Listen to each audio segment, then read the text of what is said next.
തിരുനാളുകളുടെ തിരുനാൾ എന്നറിയപ്പെടുന്നതും ഈ ലോകത്തിൻ്റെ വിധകൾക്ക് എല്ലാം ഒടുവിൽ ഒരു അതിജീവനമുണ്ടെന്നും നമ്മെ ഓർമ്മിപ്പിക്കുന്നതുമായ തിരുനാൾ ഉയിർപ്പ് തിരുനാൾ.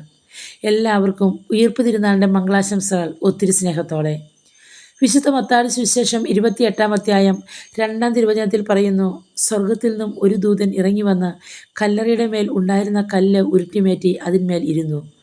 സ്നേഹമുള്ളവരെ, ഇന്ന് സ്വർഗത്തിൽ നിന്നും ഒരു ദൂതൻ ഇറങ്ങി വന്ന് നമ്മുടെയൊക്കെ ജീവിതത്തിലെ അസ്വസ്ഥതയുടെ, അന്ധകാരത്തിൻ്റെ, വൈരാഗ്യത്തിൻ്റെ, നൈരാശ്യത്തിൻ്റെ തുടങ്ങി പലവിധ ദോഷങ്ങളുടെയും കല്ലുകൾ ഉരുട്ടിമാറ്റുന്ന ഒരു ദിനമാണ് ഈസ്റ്റർ.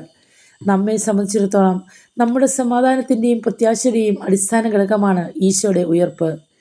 2 സഹസ്രാബ്ദങ്ങൾക്കപ്പുറത്ത് ഈ മണ്ണിൻ്റെ മടിത്തട്ടിൽ മനുഷ്യനായി ജനിച്ച് പാവപ്പെട്ടവരിൽ പാവപ്പെട്ടവനായി ജീവിച്ച് പാവമൊഴികെ മറ്റെല്ലാ കാര്യങ്ങളിലും മനുഷ്യന് തുല്യനായി 30 വർഷങ്ങൾ രഹസ്യമായും 3 വർഷങ്ങൾ പരസ്യമായും ജീവിച്ച് കുരിശിൽ തറയ്ക്കപ്പെട്ട് മരിച്ച് അന്യൻ്റെ കല്ലറയിൽ അടക്കപ്പെട്ട് 3-ാം ദിനം മരണത്തെ തോൽപ്പിച്ചുകൊണ്ട് ഉയർത്തെഴുന്നേറ്റ യേശു ക്രിസ്തു. ഇന്ന് നാം വിശ്വസിക്കുന്നത് മരിച്ച കർത്താവിലല്ല, ഉയർത്തെഴുന്നേറ്റ കർത്താവിലാണ്. മരണത്തിനപ്പുറവും ഒരു ജീവിതമുണ്ട് എന്ന് യേശുവിൻ്റെ കുരിശുമരണവും ഉത്ഥാനവും നമ്മെ ഓർമ്മിപ്പിക്കുന്നു. മരണപ്പെട്ടു എന്ന് കരുതി നാം നമ്മുടെ ജീവിതത്തിൽ നിന്നും ഒഴിവാക്കിയ പലതും, നമ്മുടെ ജീവിതത്തിൽ നിന്ന് ക്രിസ്തു പടിയിറങ്ങിപ്പോകുന്ന ആ സമയത്ത് നാം ആ മരിച്ചവരുടെ കല്ലറയിലേക്ക് ഓടുമ്പോൾ അത് ഉത്ഥാനം ചെയ്ത യേശുവിൻ്റെ ശൂന്യമായ കല്ലറയാണ് നാം കാണേണ്ടത്. അപ്പോഴാണ് ശിഷ്യന്മാരുടെ മഹത്വം അന്വർത്ഥമാകുന്നതും. വിശുദ്ധ പത്രോസിനെ പോലെ, വിശുദ്ധ പത്രോസിൻ്റെ കൂടെ ഓടിയ പേരില്ലാത്ത ആ ശിഷ്യനെ പോലെ നമുക്കും ശൂന്യമായ കല്ലറയെ ലക്ഷ്യമാക്കി ഓടാം.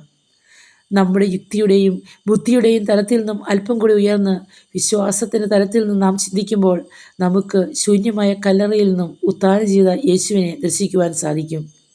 അങ്ങനെയെങ്കിൽ എമ്മാവൂസിലേക്കുള്ള ഇനിയുള്ള നമ്മുടെ യാത്രയിൽ ഈശോയും നമ്മുടെ കൂടെ ഉണ്ടായിരിക്കും.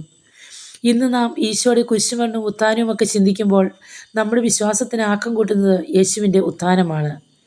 ഈശോയുടെ ഉത്ഥാനം നമ്മുടെ ജീവിതവുമായി സാമ്യപ്പെടുത്തുമ്പോൾ നമ്മെ ആ ഉത്ഥാനത്തിലേക്ക് എത്തിച്ചേരുവാൻ സാധിക്കുന്നത് നമ്മുടെ ജീവിതത്തിൽ മരിച്ചു എന്ന് എഴുതിത്തള്ളിയ പല കാര്യങ്ങളും ഈ ഉത്ഥാനത്തോട് ചേർത്ത് വയ്ക്കുമ്പോഴാണ്. നമ്മുടെ പല ബന്ധങ്ങളിലും ഉണ്ടാകുന്ന മുറിവുകളും, സുഹൃത്ത് ബന്ധങ്ങളും അയൽബന്ധങ്ങളും ഉണ്ടാകുന്ന വിള്ളലുകളും, പക, വെറുപ്പ്, വിദ്വേഷം, ഇങ്ങനെ ഉള്ളത് ഓരോ മരണങ്ങളാണ്. ആ മരണങ്ങളെ ഈശോയുടെ ഉത്ഥാനവുമായി ചേർത്ത് വയ്ക്കുമ്പോൾ നാമും ഉയർത്തെഴുന്നേറ്റ യേശുവിനോടൊപ്പം ഉയർത്തെഴുന്നേൽക്കുവാൻ നമുക്കും സാധിക്കുന്നു. അതിനായി നമ്മുടെ ബന്ധങ്ങളെ നമുക്ക് കൂടുതൽ ദൃഢതയുള്ളതാക്കാം. യേശുവിനോടൊപ്പം നമുക്കും ഉയർത്തെഴുന്നേൽക്കാം. മറ്റുള്ളവരിൽ ഈശോയുടെ മുഖം ദർശിക്കുവാൻ നമുക്ക് ഓരോരുത്തർക്കും സാധിക്കട്ടെ. സ്തുതിയായിരിക്കട്ടെ.